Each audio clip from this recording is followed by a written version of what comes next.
एक मुलाकात ऐसी शख्सियतों के साथ जिन्होंने दिया है अपने जीवन को एक नया मुकाम। रूबरू कराएंगे ऐसी कुछ हस्तियों के साथ एक खास शख्सियत के साथ मुलाकात। जयदेव पटेल के साथ नंबर 1 इंडिया न्यूज। नमस्कार व्यूअर्स, मैं जयदेव पटेल और आप देख रहे हैं नंबर 1 इंडिया न्यूज। आपका एक बार फिर स्वागत है एक खास शख्सियत के साथ मुलाकात प्रोग्राम में। आज हम बात करेंगे केंद्र सरकार के बनते कहीं के 14 फसलों पर एमएसपी को बढ़ा दिया गया है। ऐसे में इससे जो किसान आंदोलन एमएसपी को लेकर कर रहे थे, क्या वो संतुष्ट हो पाएंगे और क्या ये वाकई में किसानों को बेनिफिशियल है या फिर सिर्फ और सिर्फ कहीं कहीं एक खाना पूर्ति करने की कोशिश की गई केंद्र सरकार की तरफ से। इन्हीं तामुद्र बात करने के लिए हमारे साथ खास मेहमान है एमएसपी को लेकर प्रधानमंत्री नरेंद्र मोदी द्वारा गठित टीम के सदस्य विनोद आनंद। विनोद आनंद जी, आपका बहुत बहुत स्वागत आज के हमारे प्रोग्राम में। नमस्कार जी विनोद आनंद जी, आपसे मेरा पहला सवाल है कि जो 14 फसलों को लेकर जो एमएसपी बढ़ाई गई केंद्र सरकार की तरफ से, इसको आप कैसे देखते हैं और किसानों के लिए वाकई में क्या फायदेमंद साबित होगी? देखिए, ये सबसे पहली बार ऐसा है कि चुनाव होने के बाद भी सरकार ने इतनी बढ़िया गुणोत्तर वृद्धि की है। जैसे कुछ एक फसलों में आप देखेंगे जिसके ऊपर काफी समय से बात हो रही थी, बाजरा और रागी की। बाजरा और रागी में 79% ग्रोथ है पहले से। तो जो कॉस्ट ऑफ कल्टीवेशन है उसमें जो बातचीत चल रही है कि 50% बढ़ा के देना है। 50% तो सारी फसलों में बढ़ा हुआ है। कई फसलों में 90% तक उसमें वृद्धि हुई है। तो वो किसान जो सच में किसान है वो पूरे खुश हैं, और वो किसान जो सिर्फ एमएसपी का एक मुद्दा भुलाने के लिए तरह तरह की राजनीतिक हरकतें करते हैं, उनको तो हमेशा तकलीफ होगी। अब जहां तक आप देखिएगा, जैसे तूर दाल है, तूर दाल में 7,000 रुपए हो गया, यानी कि अब 70 रुपए प्रति किलो कम से कम मिनिमम सपोर्ट प्राइस किसान को मिलेगा 1 किलो दाल का। ऐसा कभी पहले हुआ नहीं था, और ये चुनाव के ठीक बाद ऐसा स्टेप लेना है अपने आप में बहुत दूरगामी एक काफी विजनरी स्टेप है। और माननीय प्रधानमंत्री जी को हम लोग मिलके इन सारी चीजों के लिए भारत के किसानों की तरफ से और सभी लोगों की तरफ से बहुत बहुत साधुवाद और धन्यवाद। जी विनोद आनंद जी, सवाल यहाँ पर यह है कि एमएसपी को लेकर 14 फसलों पर कहीं के दाम बढ़ा दिए गए और किसान आंदोलन भी एमएसपी को लेकर कहीं कर रहे हैं, कहीं के उनको मिनिमम सपोर्ट प्राइस एक मिल जाए। तो ऐसे में क्या किसानों की जो एक मांग थी, या फिर ये कहीं किसान अक्सर जो आंदोलन करते आए हैं, तो क्या वो कहीं न कहीं इससे थम जाएगा, या फिर इस बार तो कहीं के विपक्ष भी मजबूत है, तो ऐसा तो नहीं कि विपक्ष के साथ मिलकर के इस आंदोलन को और बढ़ चढ़ के सामने लेकर आए किसान? आपके प्रश्न को मैं 3 भाग में पहले बांटता हूँ। सबसे पहले, किसान एमएसपी के लिए आंदोलन कर रहे हैं क्या? कौन से किसान हैं? देश में 14 करोड़ किसान हैं। ये तो सिर्फ एक पंजाब के कुछ भटके हुए किसान हैं, उन्होंने बीड़ा उठाया हुआ है सारे दुनिया के किसानों का। तो कौन से किसान का आंदोलन है? दूसरी बात, एमएसपी लोगों को समझा पाए क्या? जो तथाकथित किसान नेता है उन्हीं को एमएसपी की वैसी समझ नहीं है। मिनिमम सपोर्ट प्राइस जो 23 और 23+1 क्रॉप में दी जाती है, वो तो अभी भी 50% बढ़ा के दी जा रही है। कानूनी गारंटी की मांग कर रहे हैं, उनको मालूम है कानूनी गारंटी एक दाना खरीदना है दुनिया में किसी भी देश में संभव नहीं है। तो वो ऐसी बातें, उलूल जुलूल बातें कहते हैं जिसका कोई सिर पैर नहीं होता, और भारत के किसान वो जानते हैं उसका जवाब कैसे देना है। अब आता हूं मैं राजनीतिक बातों पर, जिसपे आप कह रहे हैं विपक्ष काफी स्ट्रांग है। कौन सा विपक्ष स्ट्रांग है? सीटें थोड़ी कम आई है वर्तमान में भारतीय जनता पार्टी की, और जो पक्ष में लोग बैठे हैं, लेकिन विपक्ष ये राजनीति का अपना एक विषय है। देश प्रजातंत्र से चलता है, सभी लोग अपनी बात संसद में कहेंगे अपने तरीके से, लेकिन जो ऑलरेडी जहां पे कोई समस्या ही नहीं है, उसको उस समस्या को कब तक लोग बना के रख सकते हैं? झूठ तो झूठ होता है, सच सच होता है, तो झूठ के साथ तो कोई खड़ा नहीं होता है। तो कितने देर तक खड़े रहेंगे जी। और एमएसपी का विषय ये नहीं है कि एमएसपी की कानूनी गारंटी दे दी जाए। एमएसपी का विषय ये है कि एमएसपी वो किस प्रकार से इफेक्टिव किया जाए, वो कैसे लोगों तक पहुंचे। तो मार्केट इंटरवेंशन स्कीम है जिसमें 10% कम से कम या 10 से 15% तक जो मार्केट इंटरवेंशन की जाती है एमएसपी के माध्यम से, वो किस प्रकार से सभी लोगों तक पहुंचे। उसके लिए आप ये बताएं कि अगर मान के चलिए कि कोई सिक्किम का किसान है और कोई अरुणाचल प्रदेश का किसान है, वहां भी तो वो धान उगा रहा है, धान की खेती वहां भी होती है जी। और कायदे से उसको उसकी खरीदारी होनी चाहिए। उसने क्या गलती कर दी है? सिर्फ पंजाब के किसान की खरीदारी क्यों होगी या सिर्फ तमिलनाडु के किसान की खरीदारी क्यों नहीं होगी? सारे जिलों में उसकी खरीदारी कीजिए, लेकिन वो इंफ्रास्ट्रक्चर मौजूद नहीं है उसकी खरीदारी, वो मंडियों की कमी या FAQ नॉर्म्स जो होते हैं उसको रेगुलेट करने की कमी है। केंद्र सरकार तो अपनी नीति खोल देती है कि हाँ हम इतना खरीदेंगे, जिम्मा दे देती है, लेकिन वो जिम्मेवारी जो है वो कुछ एक राज्यों से खरीद के वो लोग पूरी कर देते हैं, जो बीच में 3-4 जो संस्थाएं जिनको ये जिम्मा दिया जाता है जी। ये ठीक करना है। और इसको ठीक करने के लिए हमारी कमेटी कैसे वो ट्रांसपेरेंट, इफेक्टिव हो, फार्मर सेंट्रिक हो, इकोनॉमिकली वायबल कैसे हो, इन्वायरमेंटली सस्टेनेबल कैसे हो और पॉलिटिकली एक्सेप्टेबल कैसे हो। तब इन सारी विषयों पे चर्चा कर करके और हम बिल्कुल आखिरी पड़ाव तक हैं और जल्दी इन पे अपनी संस्तुतियां माननीय प्रधानमंत्री जी को और कृषि मंत्री जी को सबमिट करेंगे और पूरे देश उसको देखेगा कि किस प्रकार से एक जो मंडियों का एक ड्रामा चल रहा था, तो पैक्स को हम लोग मंडी कैसे बना सकते हैं, पैक्स सेंट्रिक डेवलपमेंट कैसे हो।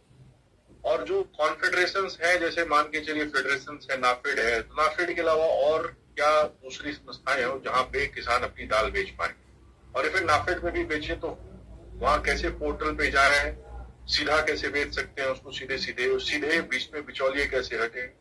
और मान के चलिए अगर उनकी खरीदारी के बाद पीडीएस हटा करके अगर जो बचता है उसका व्यापार कैसे किया जा सकता है। तो एक जयदेव जी एक बहुत कॉम्प्लेक्स विषय है और इसको क्रियान्वित करना इस देश की नहीं, इस मानवता की आवश्यकता है और भारत की इस अर्थव्यवस्था की आवश्यकता है। राजनीति लोग करते रहते हैं, विभिन्न मुद्दों पे इस देश में राजनीति होती रही है और आगे भी होती रहेगी। और एक ये वैश्विक मूल्य श्रृंखला है जिसमें कुछ विदेशी शक्तियां शामिल हैं जिनको अपनी अपनी रोटियां सेकनी है और जो चाहते नहीं कि हमारा देश कभी भी विकसित देश बने। ये उन लोगों का कार्यक्रम है जो, और वो लोग इस प्रकार से लोगों को सता रहे हैं और किसानों को आगे रख के, किसान की बातों को आगे रख करके हमारे देश की व्यवस्था को, देश की एक हमारा जो फैब्रिक है उसको डिस्टर्ब करने के लिए इस प्रकार के स्टेप्स ले रहे हैं। मेरा ऐसा मानना है जी। विनोद आनंद जी, आपसे मेरा एक आखिरी सवाल है। कुछ किसान नेताओं का ये मानना है कि कहीं के जो ग्रामीण क्षेत्र हैं वहां पर 5.2% लगभग कहीं के महंगाई में बढ़ोतरी हुई है और जो MSP 14 फसलों पर जो दी गई है वो इक्विवेलेंट अगर हम बात करते हैं 2% से 7% तक उसी कहीं कहीं बढ़ोतरी की गई है अगर परसेंटेज की हम बात करते हैं। तो ऐसे में जो महंगाई दर जो बढ़ी है और जो MSP पर बढ़ोतरी जो की गई है रेटों में, इसमें ज्यादा कुछ वेरिएशन नहीं है, लगभग इक्विवेलेंट है, लेकिन उसके बाद भी किसानों को जो इक्विपमेंट्स खरीदने हैं उस पर कहीं ना कहीं एक्स्ट्रा उनको पैसे और बियर करने होते हैं। तो इसको लेकर किसानों का ये कहना है कि सरकार कुछ दे नहीं रही है बल्कि उल्टा हमसे कुछ ना कुछ और ले रही है। यदि जी किसानों को कोई दे सके वो ईश्वर के अलावा और कोई नहीं। किसान सबको देता है, किसान सबको खिलाता है। किसान कभी भी याचक नहीं है और वर्तमान की सरकार में तो बिल्कुल भी याचक नहीं।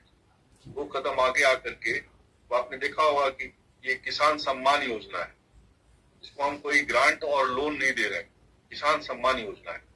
किसान को खेत में बीज सही क्वालिटी का कैसे मिले उसके लिए मल्टी स्टेट कोऑपरेटिव बीज की बनाएगी। किसान को सही दवाई कैसे मिले, सही पेस्टिसाइड, सही टाइम कैसे मिले, उसके लिए 7,000 कंपनियों का रजिस्ट्रेशन कैंसिल किया गया जो नकली कंपनियां थी। किसान को किस प्रकार सही फर्टिलाइजर मिले इसके लिए भारत ब्रांड यूरिया बनाया गया, एक ब्रांड बनाया, वन नेशन वन ब्रांड। तो ये कुछ ऐसे स्टेप हैं जो किसानों को सपोर्ट करने के लिए, किसान की किसानियत को सपोर्ट करने के लिए सरकार कर रही है। ये जीता जागता उदाहरण है। ये पहली बार ऐसा है कि प्लांट के कल्टीवर्स कैसे हो, क्लीन प्लांट प्रोग्राम सरकार ने शुरू किया है।